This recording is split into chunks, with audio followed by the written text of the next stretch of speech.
بسم اللہ الرحمن الرحیم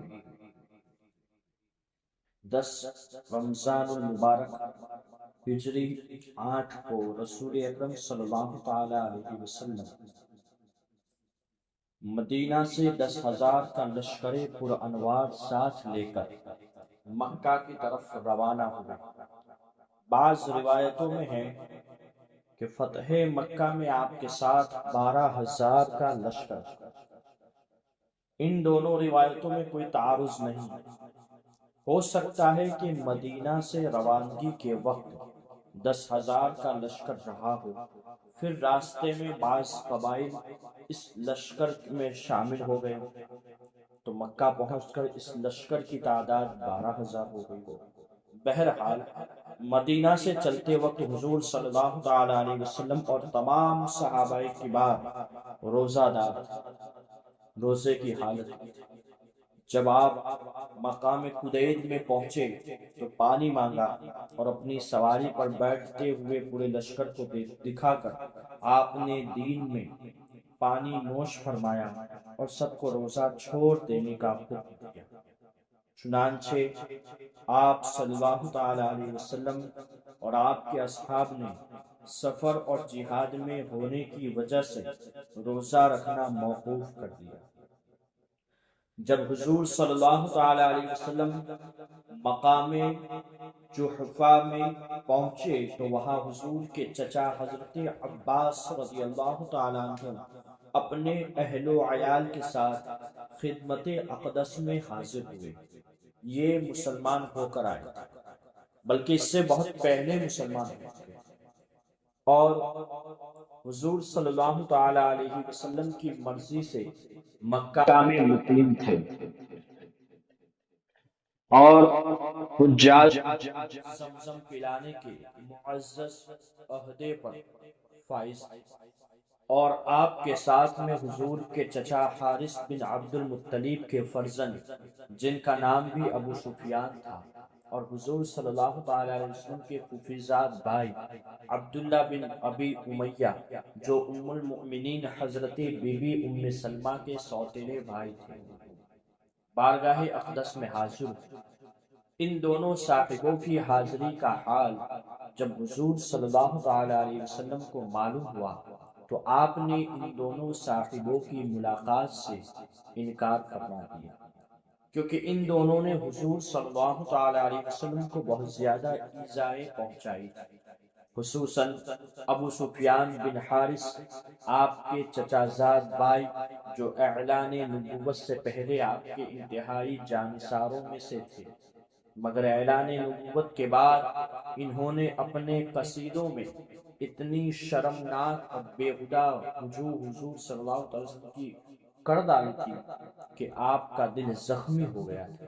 اس لیے آپ ان دونوں سے انتہائی ناراض و بیزار تھے، مگر حضرت بی بی ام سلمہ رضی اللہ تعالیٰ عنہا نے ان دونوں کا قصور معاف کرنے کے لیے بہت ہی پرزور سفارش کی، اور ابو سفیان بن حارث نے یہ کہہ دیا کہ اگر رسول اللہ صلی اللہ تعالی علیہ وسلم نے میرا قصور نہ معاف فرمایا تو میں اپنے چھوٹے چھوٹے بچوں کو لے کر عرب کے ریگستان میں چلا جاؤں گا، تاکہ وہاں بغیر دانا پانی کے بھوک پیاس سے تڑپ تڑپ کر میں اور میرے سب بچے مر کر فنا ہو جائیں۔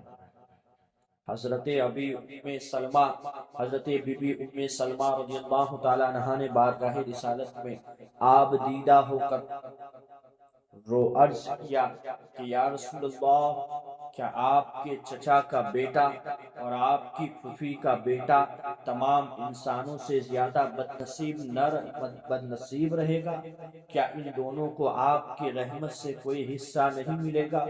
جان چھڑکنے والی بیوی کے ان درد انگیز کلمات سے رحمت للعالمین کے رحمت بھرے دل میں رحم و کرم اور عفو و درگزر کے سمندر موجے مارنے لگے۔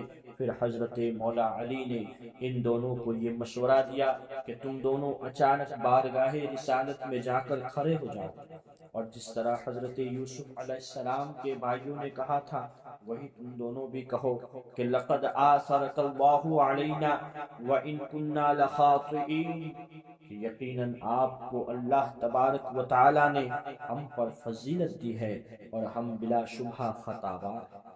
چنانچہ ان دونوں صاحبوں نے دربار رسالت میں حاضر ہو کر اچانک یہی کہا، ایک دم رحمت عالم کی جبین رحمت پر رحم و کرم کے ہزاروں ستارے چمکنے لگے، اور آپ نے ان کے جواب میں بعینہ وہی جملہ اپنی زبان رحمت نشان سے ارشاد فرمایا جو حضرت یوسف علیہ السلام نے اپنے بھائیوں کے جواب میں فرمایا تھا کہ لا تثریب علیکم اليوم یغفر اللہ لکم وہو ارحم الراحمین، یعنی آج تم سے کوئی مواخذہ نہیں ہے، اللہ تمہیں بخش دے، وہ ارحم الراحمین ہے۔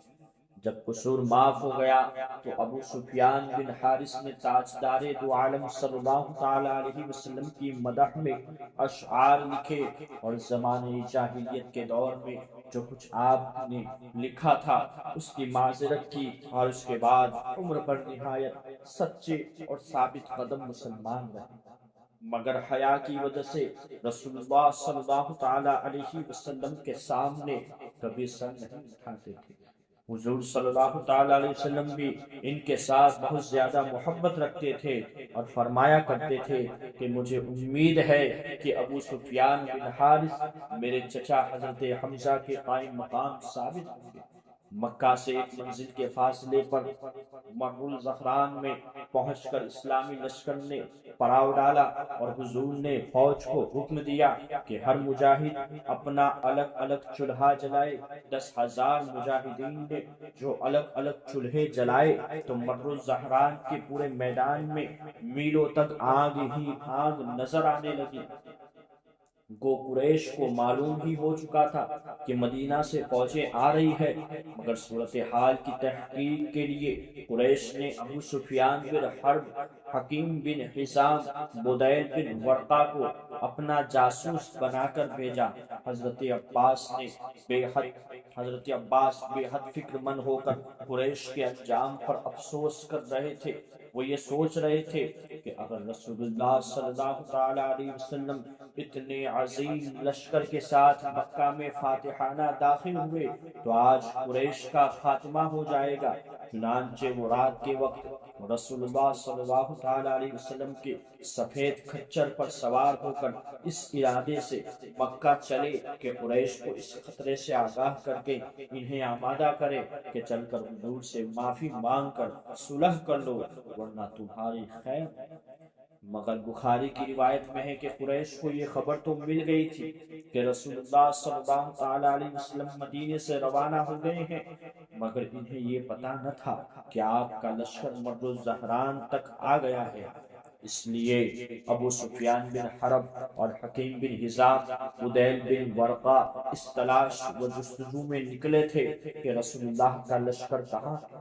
جب یہ تینوں مر الزہران کے قریب پہنچے تو دیکھا کہ میلوں تک آگ ہی آگ جل رہی ہے۔ یہ منظر دیکھ کر یہ تینوں حیران رہ گئے، اور ابو سفیان بن حرب نے کہا کہ میں نے تو زندگی میں کبھی اتنی دور تک پھیلی ہوئی آگ اس میدان میں جلتے ہوئے نہیں دیکھی، آخر یہ کون سا قبیلہ ہے؟ بدیل بن ورقہ نے کہا کہ بنی خزاعہ معلوم ہوتے ہیں۔ ابو سفیان نے کہا کہ نہیں، بنی خزاعہ اتنی کثیر تعداد میں کہاں ہیں جو ان کی آنکھ سے مر الزہران کا پورا میدان بھر جائے گا۔ بہرحال حضرت عباس کی ان تینوں سے ملاقات ہو گئی، اور ابو سفیان نے پوچھا کہ اے عباس، تم کہاں سے آ رہے ہو؟ یہ آنکھ کیسی ہے؟ آپ نے فرمایا کہ یہ رسول اللہ صلی اللہ تعالی علیہ وسلم کے لشکر کی آنکھ ہے۔ حضرت عباس نے ابو سفیان بن حرب سے کہا کہ تم میرے کھچر پر پیچھے سوار ہو جاؤ، ورنہ اگر مسلمانوں نے تمہیں دیکھ لیا تو ابھی تم کو قتل کر ڈالیں گے۔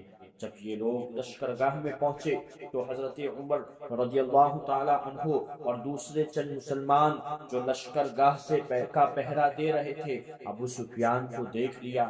حضرت عمر اپنے جذبہ انتقام کو ضبط نہ کر سکے، اور ابو سفیان کو دیکھتے ہی ان کی زبان سے نکلا کہ ارے یہ تو خدا کا دشمن ابو سفیان ہے۔ دوڑتے ہوئے بارگاہ رسالت میں پہنچے اور عرض کی، یا رسول اللہ، ابو سفیان ہاتھ آ گیا، اگر اجازت ہو تو ابھی اس کا سر اڑا دو۔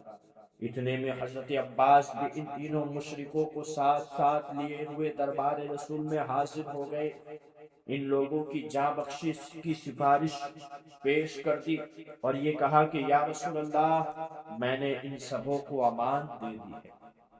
ابو سفیان بن حرب کی اسلام دشمنی کوئی ڈھکی چھپی چیز نہیں تھی۔ مکہ میں رسول کریم کو سخت سے سخت ایذائیں دینی، مدینہ پر بار بار حملہ کرنا، قبائل عرب کو اشتعال دلا کر حضور کے قتل کی بارہا سازشیں، یہودیوں اور تمام کفار عرب سے ساز باز کر کے اسلام اور بانی اسلام کے خاتمے کی کوششیں، یہ وہ ناقابل معافی جرائم تھے جو پکار پکار کر کہہ رہے تھے کہ ابو سفیان کا قتل بالکل درست و جائز اور برمحل ہے۔ لیکن رسول کریم جن کو قرآن نے رؤوف الرحیم کے لقب سے یاد کیا ہے، ان کی رحمت کا ان کی رحمت پکار کر ابو سفیان کے کان میں کہہ رہی تھی کہ اے مجرم، مت ڈرو، یہ دنیا کے سلاطین کا دربار نہیں ہے بلکہ رحمت للعالمین کی بارگاہ رحمت ہے۔ بخاری شریف کی روایت تو یہی ہے کہ ابو سفیان بارگاہ اقدس میں حاضر ہوئے تو فوراً ہی اسلام قبول کر لیا، اس لیے جان بچ گئی۔ مگر ایک روایت یہ بھی ہے کہ حکیم بن حزام بدیل بن ورقا نے تو فوراً رات ہی میں اسلام قبول کر لیا، مگر ابو سفیان نے صبح کو کلمہ پڑھا۔ اور بعض روایت میں یہ بھی آیا ہے کہ ابو سفیان اور حضور کے درمیان ایک مکالمہ ہوا، اس کے بعد ابو سفیان نے اپنے اسلام کا اعلان کیا۔ وہ مکالمہ اس طور پر تھا کہ ہمارے آقا صلی اللہ تعالی علیہ وسلم نے فرمایا، کیوں اے ابو سفیان، کیا اب بھی تمہیں یقین نہ آیا کہ خدا ایک ہے؟ ابو سفیان نے کہا، کیوں نہیں، کوئی اور خدا ہوتا تو آج ہمارے کام آتا۔ رسول اللہ نے فرمایا، کیا اس میں تمہیں کوئی شک ہے کہ میں اللہ کا رسول ہوں؟ ابو سفیان، ہاں، اس میں تو ابھی مجھے کچھ شبہ ہے۔ پھر اس کے بعد انہوں نے کلمہ پڑھ لیا اور اس وقت ان کا ایمان متزلزل تھا، لیکن بعد میں بالآخر وہ سچے مسلمان بن گئے۔ چنانچہ غزوہ طائف میں مسلمانوں کی فوج میں شامل ہو کر انہوں نے کفار سے جنگ کی اور اسی میں ان کی ایک آنکھ زخمی ہو گئی۔ پھر یہ جنگ یرموک میں بھی جہاد کے لیے گئے۔ بہرحال انشاءاللہ تبارک و تعالی آگے اس کے اگلے پارٹ میں ذکر کیا جائے گا۔